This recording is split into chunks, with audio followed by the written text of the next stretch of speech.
You're very hot property now, aren't you? Well, you're what's called hot property in the movies, aren't you? Oh. Yeah, it's great. Yeah. You like it? Yeah, I love it. You love being a movie star, Oh, don't yeah, you? it's terrific. Hang on, a fly's just landed on my nose. Get out of here. Yeah.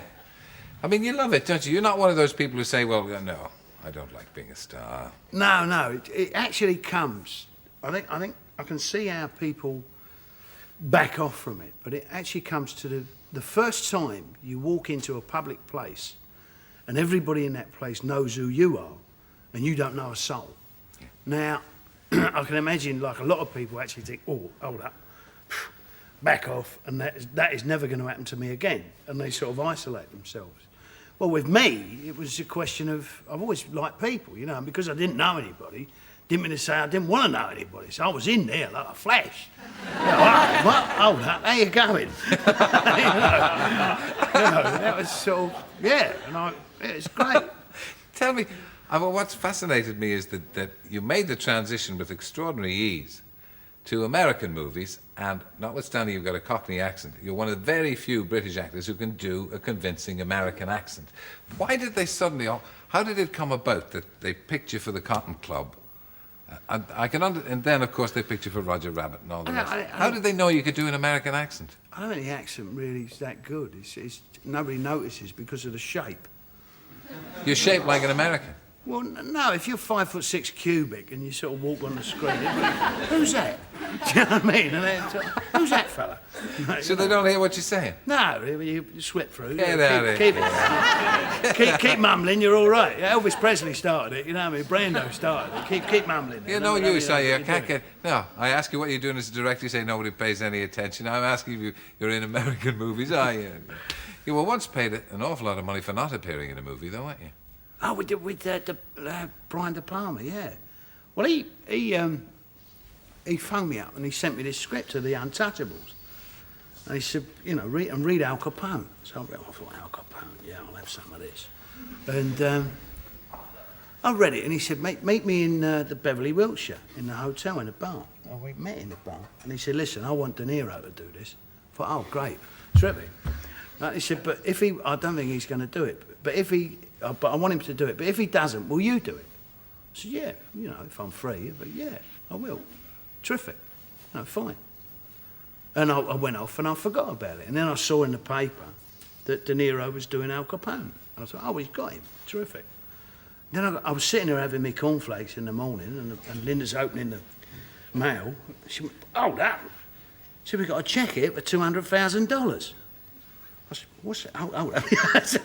And it said, thank you, Bob, for being my standby. Love, Brian. And I thought, well, if Hollywood's like this, I phoned him up a couple of times. Yeah, Brian, you got any more films you don't want me to be in?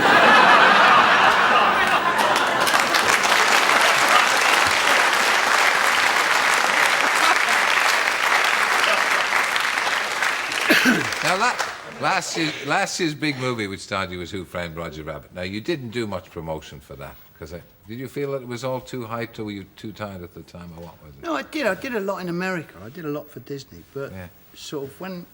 you got to remember, when I'd done that, I did Prayer for the Dying, flew straight out to America, to Los Angeles, did all the location for Roger Rabbit, flew back to London, did all the stuff, in the studio stuff. Then in the middle of that, as soon as I finished that, I flew to Dublin to do Judith Hearn. Then we flew back for the Then we flew back for the studio. In the studio, I was doing scenes with Maggie, then running off. I had an office and a phone, and I was setting up the Raggedy Rawny. I was shot out as soon as I finished Judith Hearn. I went to Czechoslovakia, made the Raggedy Rawny, came back, flew out to San Francisco to finish Roger Rabbit with a videotape of the film, and I edited it in the evening. I sat there in front of a video watching little bits of the film, and I edited it and phoned it through to Alan Jones, my sort of editor, and then so that's how I edited the film. By the end of it, I was dead. Did Roger Rabbit have a bad effect on you? Were you? I was loopy. I was totally loopy at the end of it. Well, the point was that to do it, to actually keep your eyes, like if you put your hand in front of your eyes and lock off your eyes and then take your hand away, your eyes immediately open up and you can see, you know, and you can see that on camera. So you're not actually, so you've actually got to learn to hallucinate. And Rosa, my daughter, who's got this friend called Jeffrey, who I've sat on a couple of times, she, like we used to play these games and she taught me how to, so when we're a kid, our imagination is right there. You know, and you can actually take it out and look at it. But as we get older, we push it further and further back to survive, you know what I mean? And I learnt to do this, and having to hallucinate for sort of 8 months, you know, very intensely, I lost control of it. There were some very rude things happening to people that, you know, and I was trying to hold it together. I couldn't get it out, you know, I couldn't start doing that type of thing. You know what I mean? It was a bit weird.